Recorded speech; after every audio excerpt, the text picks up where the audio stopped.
you very much, comrade. Our time is fast spent. But I would just also want to raise a question around what you have said.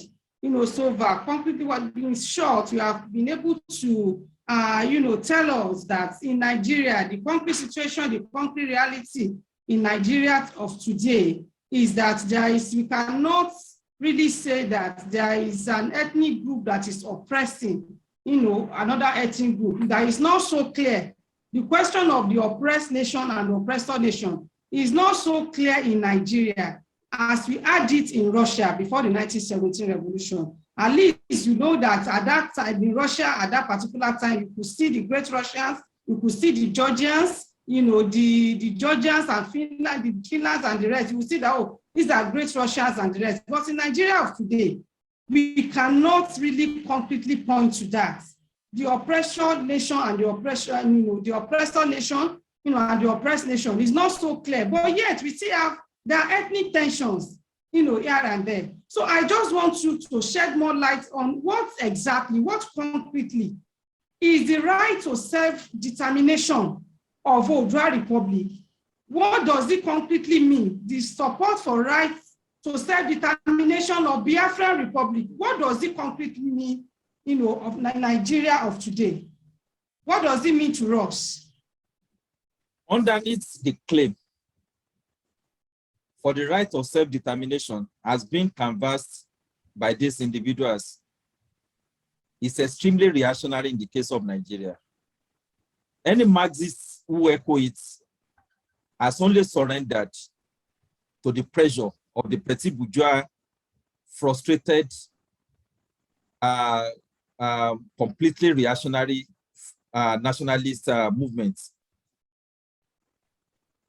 It's not accidental that those who are always in the forefront, who always lead this kind of a movement, always have peculiar hatred for other ethnic groups, most especially the Northerners.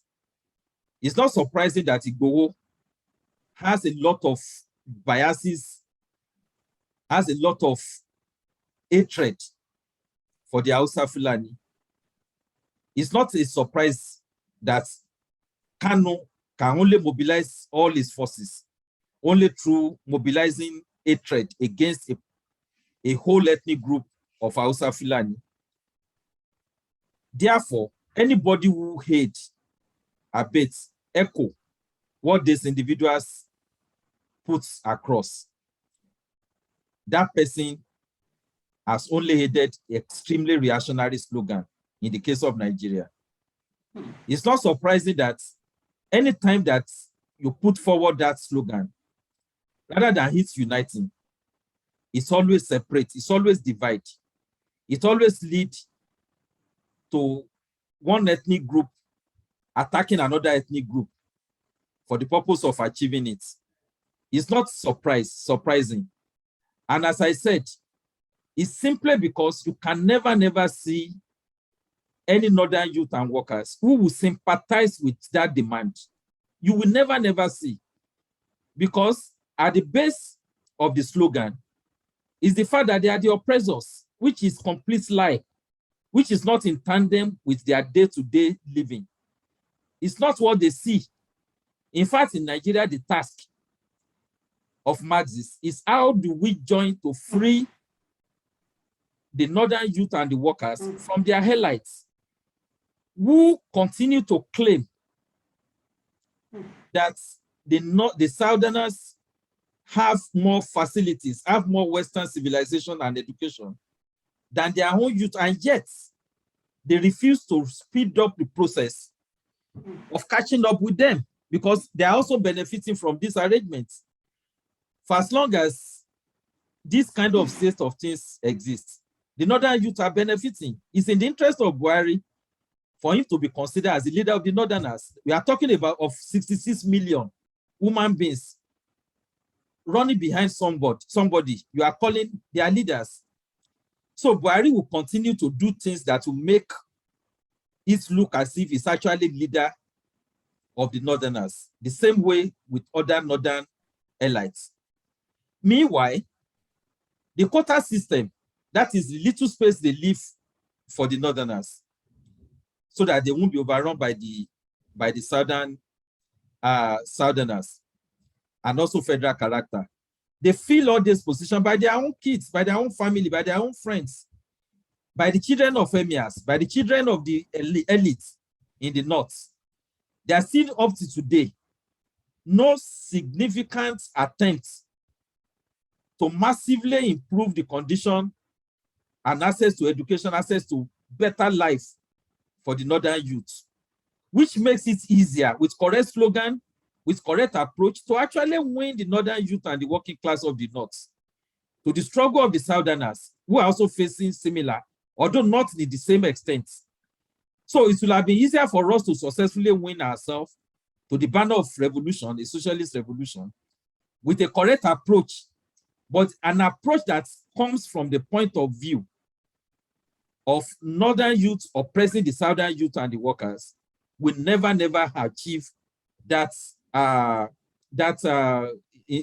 objective. And that's why we confidently, without missing word, that in case of Nigeria, anybody who subscribed to that same slogan of Lenin of that time, placing it down in Nigeria of 2021 and beyond, is extremely reactionary slogan. It's actually heading and abetting reactionary movements of Igboho and Kanu. That Kanu Igboho is as dangerous to our future, our socialist revolutionary future, as much as it's dangerous to the Hausa Fulani in the North.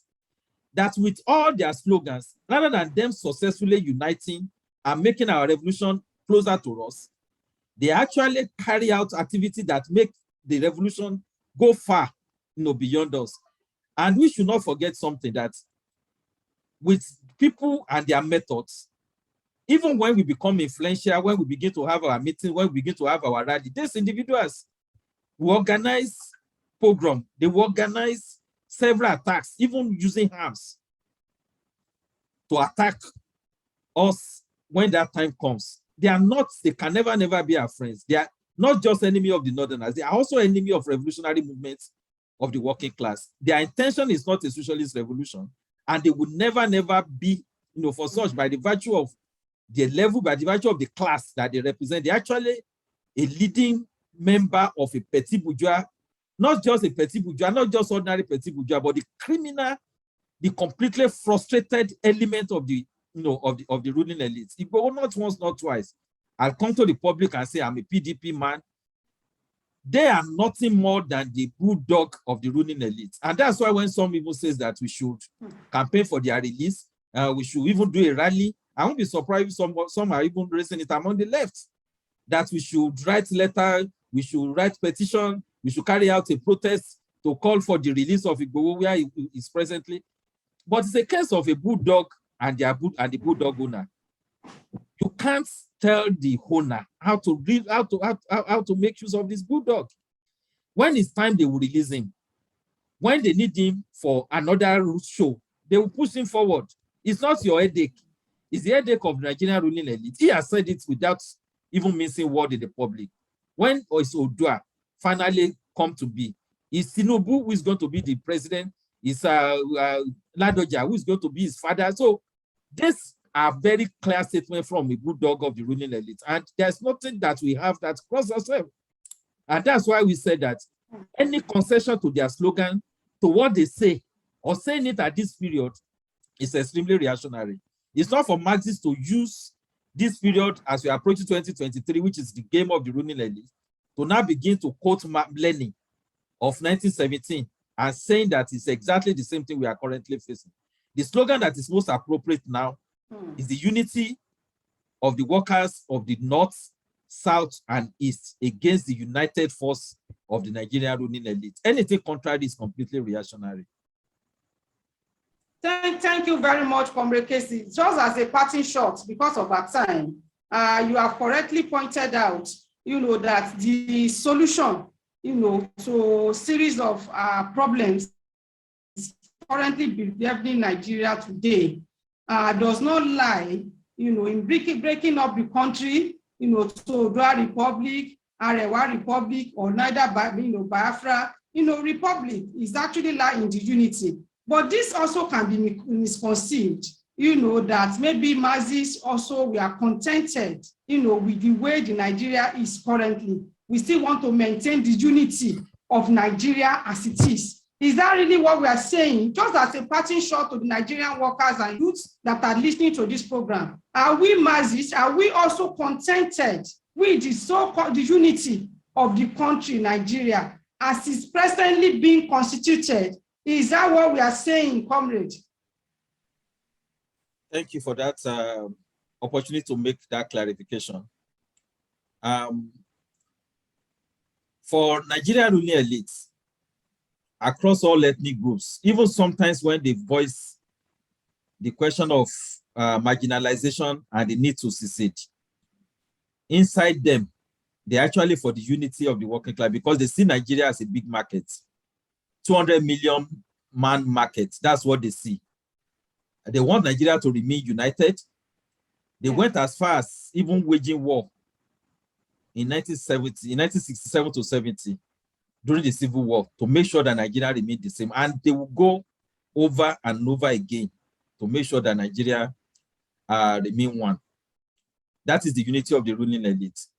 Their unity was as it's led to. Their unity is to plunder. You are united since 1960, and what you have had is making Nigeria the poverty capital of the world. What their unity has given us is more disunity of the rank and file below, the disunity of the workers and the youth. We have never been so, even during the colonial period, the extent of our division had never reached the extent that Nigerian ruling elite has actually pushed us to. We are completely disunited. And that is what their unity amounts to. And that's why our unity, just like the unity that Marx worked for before 1848 revolution, which was betrayed, that is the unity from below. The unity from below doesn't require any bloodshed. It's only the unity from below that can solve our electricity problem. It's only the unity from below that can make Nigeria a prosperous country, that will be a shining example for the Ghanaians to also make attempt to join us in Federation of all West Africa, all socialist West Africa countries, to make South Africa look at us and ready, the working class and youth of South Africans, to be prepared to also join to form United Socialist of Africa, Socialist Federation of Africa. That unity is the unity we are talking about. It's unity of all the oppressed, unity of the working class and youth, which can only be achieved through the overthrow, not of the ruling elite in the North alone, not of the ruling elite in the South alone, and that of other sections, but the unity of the collective oppressors that cut across all the ethnic nationalities. Without us overthrowing them, we can't have this united country that we are talking about. It's honest, genuine, united country that we have, that we are campaigning for. What we have is a Nigeria that is united on top and extremely divided below. It's the Nigeria that is united from below and doesn't have any rubbish at the head that we are campaigning for. It's only that can solve all the problems we have been dealt with from 1960 to date. With Nigerian rural elites still at the helms of affairs, in the next 250 to 300 years, we still remain completely divided. People like Igboho and Kanu will still continue to reign and have their say and have some of the frustrated, completely depressed elements still following them. The only way we can cut across and win people away from these individuals is to remain solidly united and campaign, as we have stated earlier in the beginning, that it's only socialist revolution that can solve this collective problem that we find ourselves in. Therefore, in summary, our unity is not their unity, and their unity is not our own. Their unity is unity from above and division from below. Our own unity is unity from below, and clearing of all the rubbish above. A genuine unity that will solve all the problems that we have been dealing with, that will solve all socio-economic problems that this country has been suffering, right from its independence up to the 61 year of independence that it just celebrated yesterday. Thank you, comrades. Thank you very much, Comrade Kezi. Thank you. With this, we have come to the end of the interactive section for today. And just to reiterate your parting shots, that we are not also contented with the unity of Nigeria as it is, today. The unity that we clamor for is a unity from below. Therefore, we should concentrate all our energy to slogans, and demand that unite us across ethnic divide. Whether you are Hausa, whether you are Yoruba, whether you are Igbo, poverty cuts across all of us. The ruling elite are united on top, above us. Whatever differences that they have among themselves is completely insignificant to what unites them against us. Therefore, our unity is the unity from below, and we should concentrate on slogan and agitation that unite all of us, the oppressed, the working class, for us to be able to be united to rescue power from this ruling elite that has held this country down for decades. That is the only way out. That is the only way forward. That is the only way that we can have solution, to have been befriending this country right from the day, even when they claim they have had independence for over 61 years. Thank you very much for listening to this. Thank you, and thank you.